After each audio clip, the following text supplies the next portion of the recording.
welcome to my YouTube channel, Losminda Cory. Magluluto po tayo ngayon guys ng aking version sa lauoy na gulay na ulam. Ayan. Yan natin guys, paglagay, nag-iinta ko ng tubig guys. Ito. Saka, napuyan na rin. Nilagay natin si lemongrass, sibuyas na puti, yung dahon, saka yung bell pepper, kung tawagin sa amin ay atsal. Ayan guys. Tapos maglalagay tayo guys ng ng paminta konti. Yan, lagyan natin ng konti. Yan. Saka isun natin si inihaw na isda guys. Ayan, si budloy ang pangalan nito. Inihaw ito guys. Sunod ko paglagay dito guys ha. Ayan.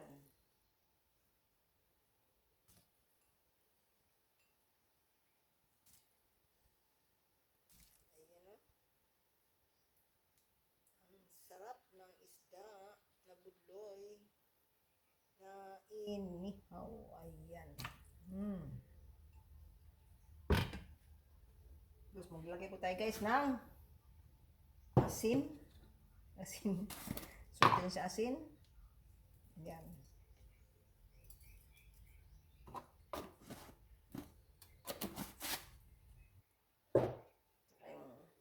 Nilagay pa ko. Ngayon guys na bitsin. Ayan.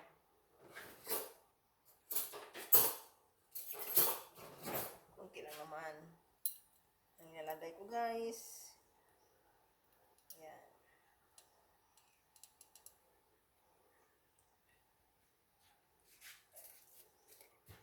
Hindi ako maglalagay ng sukal dyan sa guys, yung sinabaw. Ayan.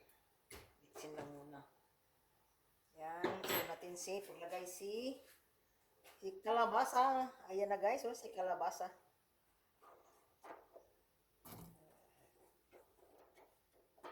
Ayan. Ang ating kalabasang pampalinaw ng mata. Diba? Ganyan lang guys, kunti lang ilalagay natin. Kasi mayroon pang ibang paglagyan nito guys. Rin ko muna to guys ha. Ayan. Ito ay ating takpan muna. Ayan. Ayan.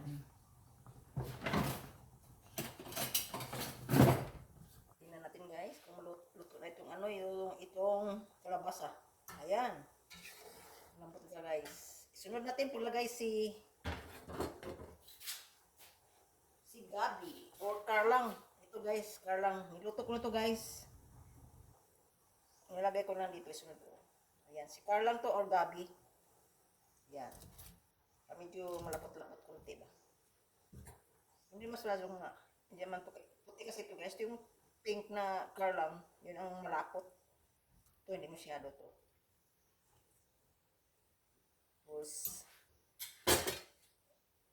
since na luto na itong gabi guys, nilalagay natin pag sunod si malunggay.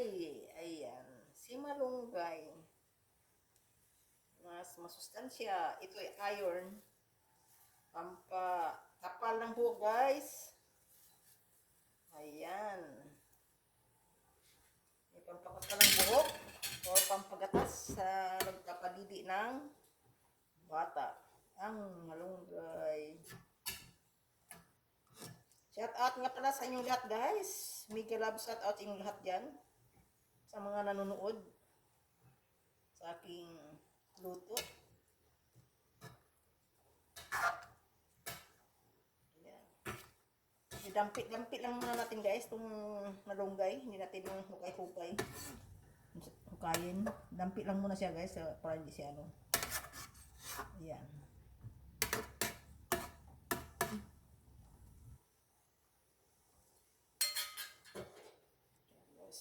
Takpan natin guys. Ayan guys, so natin paglagay si saluyot. Ayan. Si saluyot. Lasa ilalagay natin guys para hindi siya madulas-dulas. Para siya masyadong maluto. Half cook lang ito paglagay natin. Kasi pag sobrang ano to, luto guys. Nako. Sobrang laway-laway to guys, kaya ng okra. Pag nasubrahan sa luto. Nako. Kailangan half cook lang siya guys, itong saluyot. Pagkalagay niyan, siyempre luto na yung lahat na nilalagay mo dyan na Ricardo. Mga sagul ba? Ito na yung ano, pinakalas na itong saluyot. Kung maglalagay kayo ng saluyot guys, para hindi siya masyadong ano yung naglalaway pag sobrang luto. Ito, nilagay ko na ito guys. O, dampi-dampi ko na ito pag ano. Yan, ating ay papatay na ito natin guys. Yan.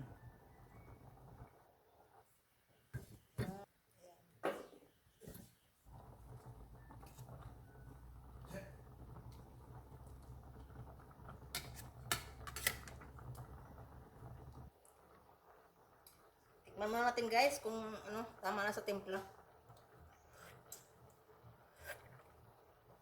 Tama na guys. Masarap na guys, malinamnam. Yan. Cook lang guys yung anong saluyot. Wala nating lutuin na masyado. Wala, iwas laway-laway sa kanyang ano. Pag naluto na. Yan ang aking version ko guys sa aking lauoy na gulay. Kung tawagin sa Bisaya, lauoy. Ayan. Patayin na natin itong apoy guys. Oh, ayan na. Patay na guys, oh. Takpan natin guys. Ayan. Ayan ang sekreto sa saluyot. Para hindi maglaway guys. Ito na guys, ang aking version sa aking lauoy na gulay. Kung sa Bisaya pa, lauoy guys. Ayan. Thank you for watching guys. And don't forget to like and share. And subscribe my YouTube channel, Rosminda Cory. Ayan. Bye-bye.